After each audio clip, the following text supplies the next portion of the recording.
Halo semuanya, selamat datang. Hari ini kita bakal ngobrolin sesuatu yang super penting tapi seringkali bikin bingung. Metode kontrasepsi jangka panjang atau yang biasa kita singkat jadi MKJP. Yuk kita bedah bareng-bareng apa aja sih pilihannya dan mana yang mungkin paling pas buat kamu. Pernah nggak sih ngerasa, aduh repot banget harus ingat minum pil KB setiap hari? Atau mungkin kamu lagi cari solusi keluarga berencana yang lebih praktis, yang efektif buat beberapa tahun ke depan? Kalau jawabanmu iya, wah pembahasan kali ini cocok banget buat kamu. Oke, kita mulai dari yang paling dasar dulu ya. Sebenarnya, apa sih yang dimaksud dengan MKJP itu? Jadi gampangnya gini, MKJP itu metode kontrasepsi yang dirancang untuk pemakaian jangka panjang, bukan yang harian atau bulanan. Tujuannya juga fleksibel banget. Bisa buat menunda kehamilan pertama, ngasih jarak yang pas antar anak, atau bahkan buat pasangan yang ngerasa jumlah anaknya udah cukup. Secara umum, ada 4 jenis utama MKJP yang bakal kita kupas tuntas. Nah, 2 yang pertama, implan dan IUD, itu sifatnya reversible. Artinya, kesuburan bisa balik lagi. Sementara 2 yang terakhir, tubektomi dan vasektomi, ini sifatnya permanen.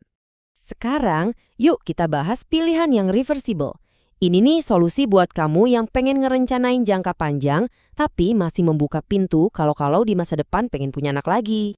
Pilihan pertama adalah implan. Coba bayangin deh, ini tuh alat kontrasepsi hormonal yang bentuknya kecil banget. Kayak batang korek api tapi fleksibel. Pemasangannya gampang, cuma di bawah kulit lengan atas bagian dalam, dan wih, bisa efektif melindungi dari kehamilan sampai 3 tahun. Oke, kita bedah plus minusnya ya. Keuntungannya jelas banget. Praktis buat 3 tahun, gak ganggu aktivitas seksual, aman buat ibu menyusui, dan begitu dilepas, kesuburan bisa cepat balik lagi. Tapi ada juga yang perlu diperhatiin. Buat sebagian orang, ini bisa mengubah pola haid. Dan juga nggak disarankan kalau kamu punya riwayat kondisi medis tertentu, kayak masalah jantung atau penggumpalan darah. Lanjut, kita punya IUD. Ini adalah alat kecil berbentuk huruf T yang dipasang di dalam rahim. Nah, kalau ngomongin soal durasi, IUD ini juaranya.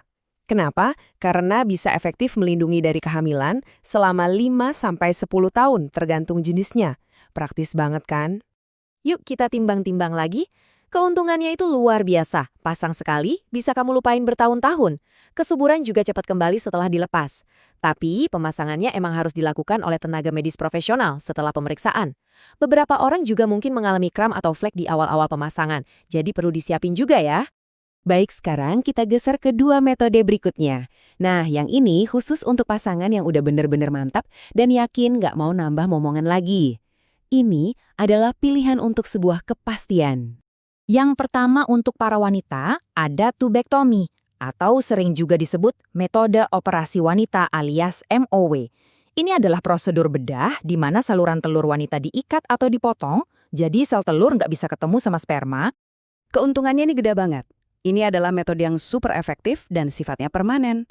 Kerennya lagi, prosedur ini nggak mempengaruhi hormon atau siklus haid, dan bahkan bisa bantu mencegah risiko kanker ovarium.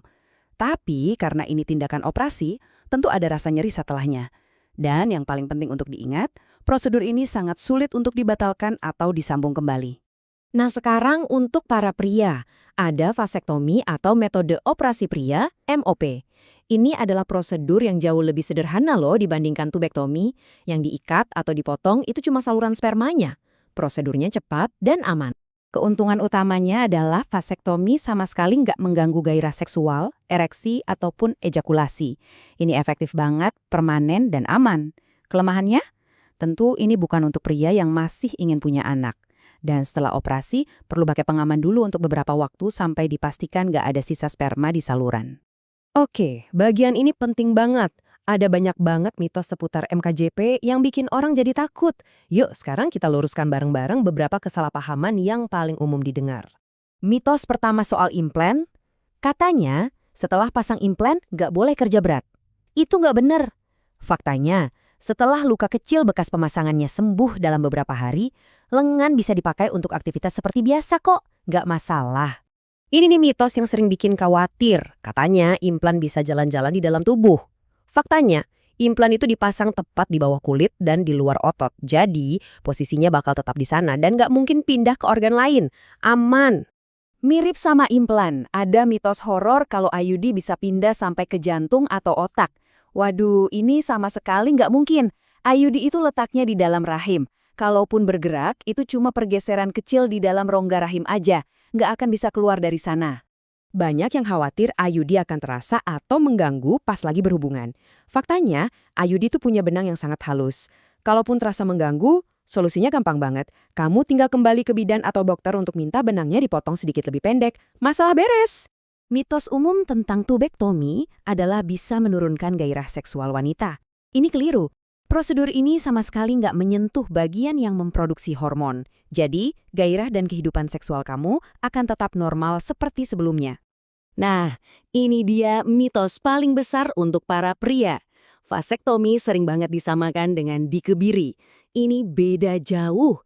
Vasektomi itu cuma memotong saluran spermanya saja, bukan testisnya. Produksi hormon testosteron dan fungsi seksual pria tetap berjalan normal sepenuhnya. Jadi, setelah melihat semua pilihan, keuntungan, kelemahan, serta mitos dan faktanya, apa pesan utama yang bisa kita ambil dari semua ini? Pesannya sederhana banget.